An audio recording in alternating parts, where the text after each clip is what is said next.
Hello दोस्तों, मेरा नाम है नरसिंह सिंह, आप देख रहे हैं फ़िल्मी न्यूज़। दोस्तों, हम बात करने वाले श्रीकांत भोला की। हम बात करने वाले हैं बॉलीवुड कंपनी की, जो एक ब्लाइंड आदमी ने 80 करोड़ की कंपनी खड़ी कैसे कर दी। तो दोस्तों, श्रीकांत भोला आंध्र प्रदेश के एक गाँव में जन्म लिया था। बहुत गरीब परिवार से थे, जहाँ उनका जन्म हुआ वहीं उनके पिता उनको श्रीकांत, जो अपने फेमस क्रिकेटर है, उसके नाम पे उनका नाम रखा और बोला देश के लिए खेलेंगे। उस तो भी थोड़ी देर बाद उनको पता चलता है उनका बेटा ब्लाइंड है, यानी अंधा है, तो उससे सब निराशाजनक हो जाती है पूरी परिवार। और लोग बोलते हैं इसको दफना दो, इसकी ज़िंदगी आगे धक्कियाँ खाएगी, तुम्हारा कब तक इसको सँभालोगे? लेकिन नहीं, उसकी माँ की ज़िद के कारण उनके पिता ने उसको गड्ढे में गाड़ने की कोशिश की, फिर भी वो वैसे उसकी माँ ने उससे बचा लिया। फिर वो माँ की पल्लू के साथ 7 प्लस 11 साल बड़ा हुआ, फिर उसको स्कूल में डाला, जहाँ उसकी मेंटली सिचुएशन को देखते हुए उसको बड़े एक हॉस्टल में डाला गया दोस्तों, जो अपने हैदराबाद में है। यहाँ उसको एक देविका मैम मिली, जो अपने सभी ब्लाइंड बच्चों को देखती थी, लेकिन उनको वहाँ पर श्रीकांत का जो पढ़ाई का तरीका देखकर उनको अच्छा लगा और उन्होंने उस बच्चे का पूरी तरह से ध्यान दिया। उन्होंने उसको मार्केट में कैसे रहना, लोगों से कैसे, और अपनी आँखों को ना होते हुए अपने शरीर पर कॉन्सन्ट्रेशन करके उसको आगे बढ़ाना, ये करते हुए किया था। लेकिन श्रीकांत बहुत बदमाश था, वो किसी को पूरा क्रेडिट नहीं देना चाहता था, क्योंकि वो हर चीज़ अगर पूरी हो रही तो उसके साथ खड़ा था। तो इस कारण उसे हॉस्टल से भी निकाला गया था। बाद में देविका मैम उसको घर पे ही पढ़ाती थी, जहाँ से पढ़ने के बाद, उसके अच्छे अंक आने के बाद, 80 में 96% बनने के बाद उसने 12वीं में साइंस लेने की उम्मीद जगी। लेकिन बहुत से कॉलेज थे जो ब्लाइंड लोगों को साइंस नहीं प्रोवाइड कराते थे, उन्होंने आर्ट्स ही रखा। तो इसके लिए श्रीकांत भोला ने अपने से सरकार के ऊपर केस कर दिया, गवर्नमेंट के के ऊपर, जहाँ से कॉलेज के खिलाफ फिर केस चला, जहाँ 6-7 महीने निकल गए, लेकिन उनकी पढ़ाई नहीं हो पाई। फिर भी उन्होंने ऐसे-ऐसे करके केस जीतने के बाद 12वीं में 58% बनाए, 98% बना दिए। जिसके बाद उनको फिर ग्रेजुएशन के लिए कॉलेज में भी कोई जगह नहीं मिली, जहाँ उन्होंने सोचा कि बार-बार लड़ने से अच्छा है कि मैं ही क्यों लड़ूँ। तो उसके बाद उन्होंने बहुत सी किए, फिर देविका मैम ने और एक दिन बनाया, उन्होंने विदेश में जा फ्री स्कॉलरशिप मिलती है वहाँ के लिए, भोला के लिए इंटरव्यू लिए गए, 4 कॉलेज में उसका सिलेक्शन भी हो गया। तभी भोला इंडिया के लिए खेलने वाला था, लेकिन उसको उसकी पढ़ाई बहुत ज़्यादा महत्वपूर्ण लगी, इसलिए वो विदेश चला गया।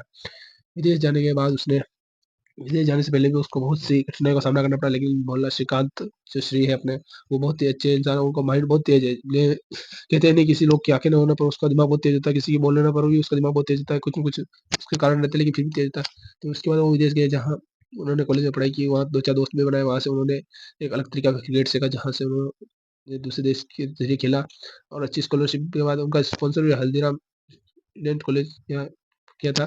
उसके बाद वहाँ उसको स्वाति एक मैगज़ीन के ज़रिए अपने श्री को देखती है, जिसके बाद वो उससे इम्प्रेस होती है, और वो अमेरिका के ही एक कॉलेज में एडमिशन लेती है, जहाँ वो श्री से मिलती है और लॉन्ग ड्राइव पे जाते हैं।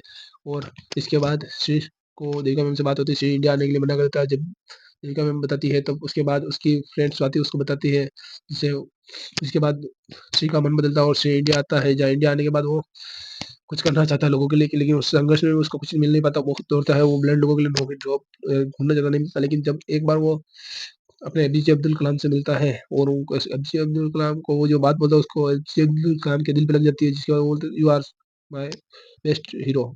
जिसके बाद एपीजे अब्दुल कलाम ने बॉलीवुड कंपनी की शुरुआत से पहले उसमें 25 लाख रुपए इन्वेस्ट किए थे।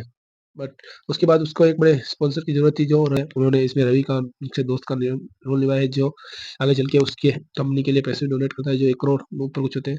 बट जब थोड़े दिन फैक्ट्री 1-2 4 दिन, महीने भर ही चली थी, कि उसके बाद उसको बिजली का बिल आता है, जो 1 करोड़ 85 लाख या 87 लाख के लगभग होता है। जिसे देखकर फिर वहाँ पर भी उसके श्रीकांत का ही कुछ लोग पोस्ट लोग की तारीफ़ करते हैं, जिसके कारण बिजली विभाग उसको बिल के लिए राहत देता है, लेकिन 1 साल की छूट देता है। तब तक के लिए बॉलीवुड कंपनी बहुत ऊँचाई पे पहुँच जाती है, जिसके बाद श्रीकांत से एक ऊँचाई उसमें कहीं-कहीं अहंकार भी आ गया, तो उसने दूसरी फैक्ट्री भी खरीद ली, जहाँ से भी काम चालू हो गया था। बट उस कंपनी का जो किराएदार था, उसको किराया भी ना दिया, तो भी श्रीकांत फिर राजनीति में घुस गया। राजनीति में उसको अंधा बना के चुनाव जीतने की प्रक्रिया चल रही थी, तभी देविका मैम ने फिर से अपने श्रीकांत बोला को समझाया। उसके बाद श्रीकांत बोला ने राजनीति छोड़ के अपने दोस्त के साथ मिलके फिर से वही बॉलीवुड से ही चलना स्टार्ट किया, जहाँ के इसके बाद उनको एक अवार्ड में भी दिया गया, जो बड़े-बड़े अमीर आदमी को, जो बड़ी-बड़ी कंपनी को दिया जाता है। लेकिन श्रीकांत बोला ने अपनी समझ से उस अवार्ड को वापस रिटर्न कर दिया, और बोला कि जब मैं मेरी काबिलियत पे आपको यकीन हो तभी हमको दिया जाए। नहीं, पैसा देख के आप किसी को भी अवार्ड दे दें, ये चीज़ नहीं मायने रखती है। और रवि, देविका और स्वाति और ये चारों मिलके ही बॉलीवुड को आगे बढ़ाते रहे। और ये देख सकते हैं, ये रियल बायोग्राफी है, और श्रीमान भोला कौन है, ये आप ये गूगल पे सर्च करके देख सकते हैं। तो आपको कैसा लगा मूवी बताइए। राजकुमार राव की जो एक्टिंग है ना, फाड़ो एक्टिंग है। उन्होंने पहले, इससे पहले मिस माई में देखा गया था, और आगे हमें इस श्रीकांत भोला के बाद हमें वो स्त्री 2 में दिखाई देंगे। तो इस चीज़ों के लिए बने रहे, तब तक के लिए धन्यवाद। जय श्री राम, जय श्री कृष्णा।